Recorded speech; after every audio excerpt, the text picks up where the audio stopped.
All right, so I've got my timeline. I've selected all of these frames, which just have my character just standing still for this quick test. And I've selected them all just so I can show you that you can also set up the stage for all those frames simultaneously with one click. So I'm going to put in the darkest background behind them. All right. So we have it go from here to here, but that's too strong, right, with that sky. So now I want to moderate that. And maybe I'll play with its opacity, the actual clouds. Keep it about 50%. It's also really bright, so let me play with... I'm not sure I want this texture fill that much. I'm going to keep that at a pretty low opacity too. So let's see what we've got so far. It starts to darken. I think I want to turn the rain on about right now. So it starts to darken and then it will start to rain.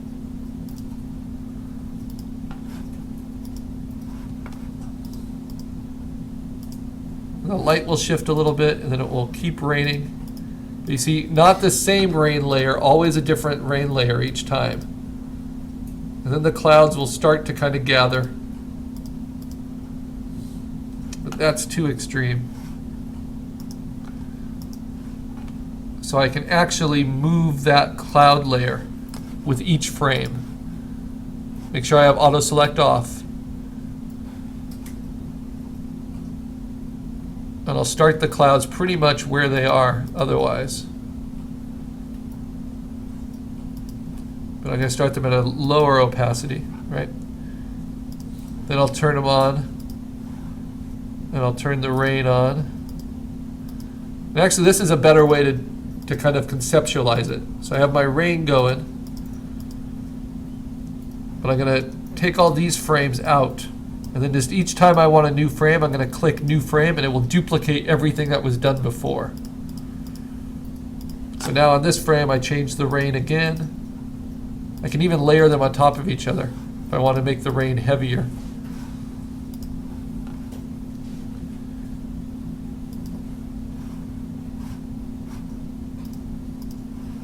And this time I'm going to make the clouds a little bit more opaque.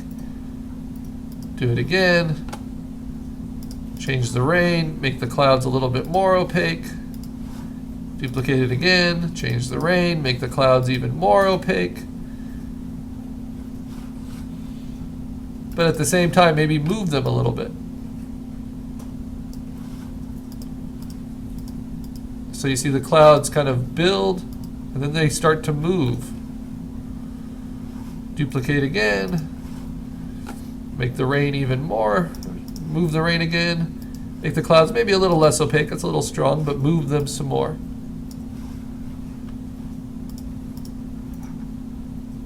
Duplicate again, change the rain, maybe build it stronger this time.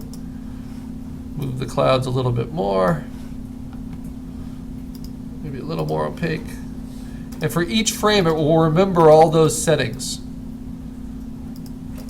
It's kind of a blessing and a curse, because I'm just testing it right now and I'd have to set that up again next time. All right, so I've got all these kind of assets I can play with now. And I've got everything I need to test it. Then I can also bring in more texture fills, but I don't know that I really need them. Those will be helpful when I have the sun kind of breaking through.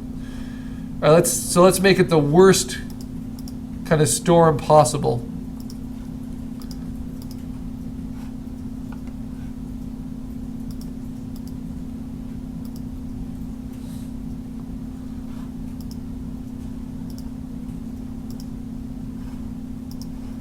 Can also build in the opacity on these adjustments at different levels. Oh, I'm on the wrong layer. It's just a little bit of that color balance and just a little bit of that desaturation. But now as I duplicate each one, that will always be there.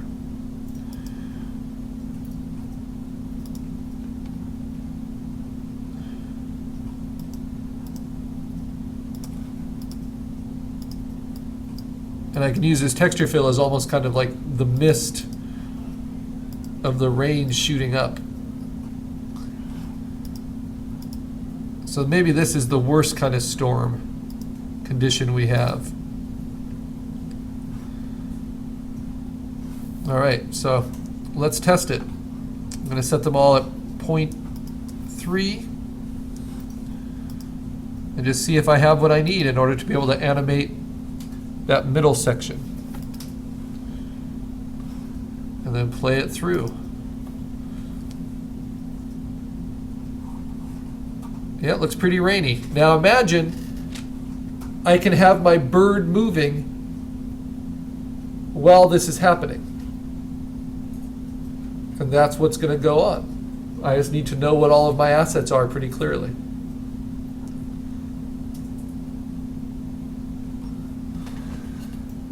Okay, and then I need to have the clouds kind of break. And then the very last things I need are these dinosaur frames. So I'm going to build that now. These will be my last layers. I need to go find some dinosaur reference. I don't want it to be too low res. It's great if it's cut out cleanly. It's great if the mouth is open. Let me see, let's limit by size and make it at least, say, 2 megapixels. This one looks promising. This one's kind of more colorful. It's just going to come in from the side of the frame. Oh, this one's very nice. And take my bird out. Oh, that one might be perfect. All right, so let's see which one I want to use. Yes, I think that will work quite well. Save that to the desktop.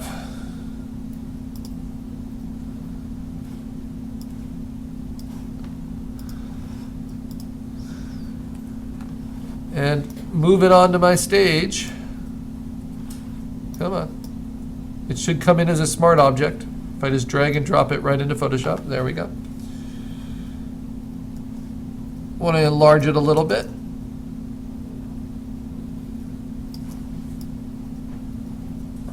There we go. Want to flip it.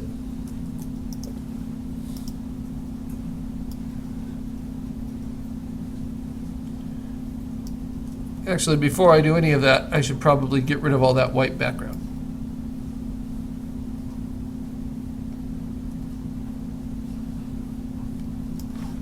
So fit it back into my stage, place it, rasterize it, so that I can delete this white background.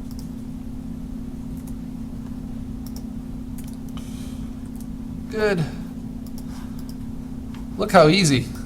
It's good to know you can always place a T-Rex in your scene without too much trouble. I'm going to move it actually behind these texture fills, because those might be helpful to me later. Do you remember what I forgot to do? I forgot to erase all my frames first before I made changes. And luckily I haven't made changes to any layers. But look, you can see how those texture fills affect the T-Rex now, because the T-Rex is on in every frame. Very nice. But before I go much further, I want to erase all those frames and then play with my T-Rex assets.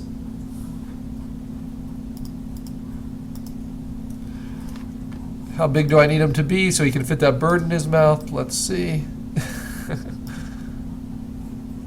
Yeah, it's a good size.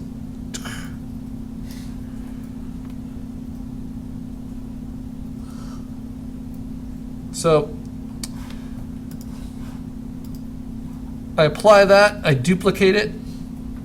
I'm now going to take that jaw, just like I did with the beak of the bird.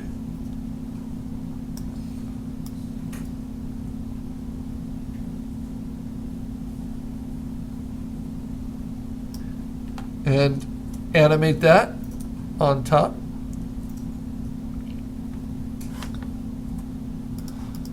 So I take that jaw.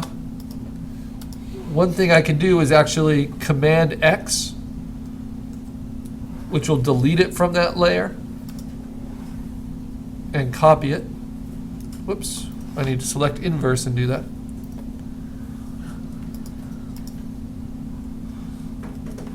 Right? Now why would I do that? It's so that I can put it on a new layer like that, and then warp it in so it starts to close more believably.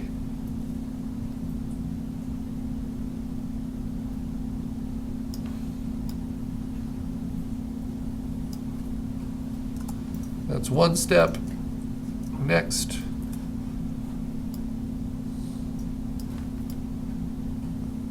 It's got to clamp around my bird.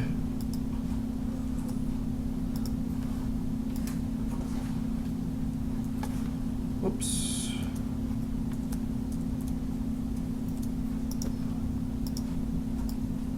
There's no need to use puppet warp for a mechanism this simple. Let's use regular warp. Remember, it's the lower jaw that moves, never the upper jaw. The upper jaw is locked to the skull.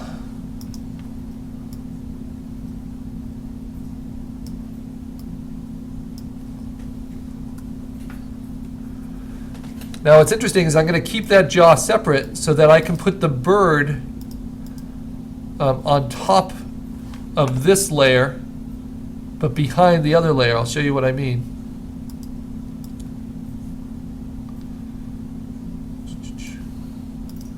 By putting the bird in there, it will look like he's clamping down on him, and then he'll carry him with him. All right, and I think I'll actually just make a duplicate of that layer 17 and then put layer 17 back where it belongs so I can start animating with all these guys.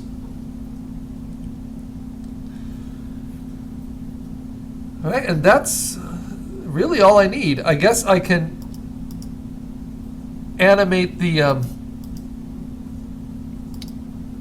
T-Rex kind of moving out of the frame. And to do that, I want to make a duplicate of him. He's going to come in with his mouth open, so I've got that reference, but I've got to make a cutout of him, I guess this one, moving with his mouth already engaged. So let's say this one. So I'll take these two layers, select them, then I'll hold down Option, go to Layer, Merge Layers, and it will give me a merged one. Oh, but that doesn't work because it needs the bird in there. So go back a step, include the bird in there, and I'm going to hold down Option and merge those selected layers into one. And now this is the asset I need, and I'll show you why, to be able to move him out of the frame.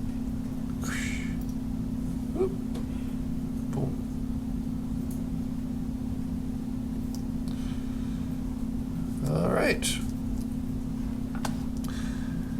So, believe it or not, I've got all the assets I need now to animate my full scene. All the variables. I've set up the stage. I have all the different little puppets and different special effects, all in these different layers. And now I get to do the fun job of programming each frame to be exactly what I need it to be. So that's what the next demo will be, and then we'll have a finished animation at the end of it. Very important to save your work. And because this is now with all my assets, I might save this even as something else. This has everything in it, all the potential I need. So this is the big one. So I'm going to say save as Assignment 5 stage with assets. You've seen the advantages of moving assets in, like for the camera move from another file. But now I've got them all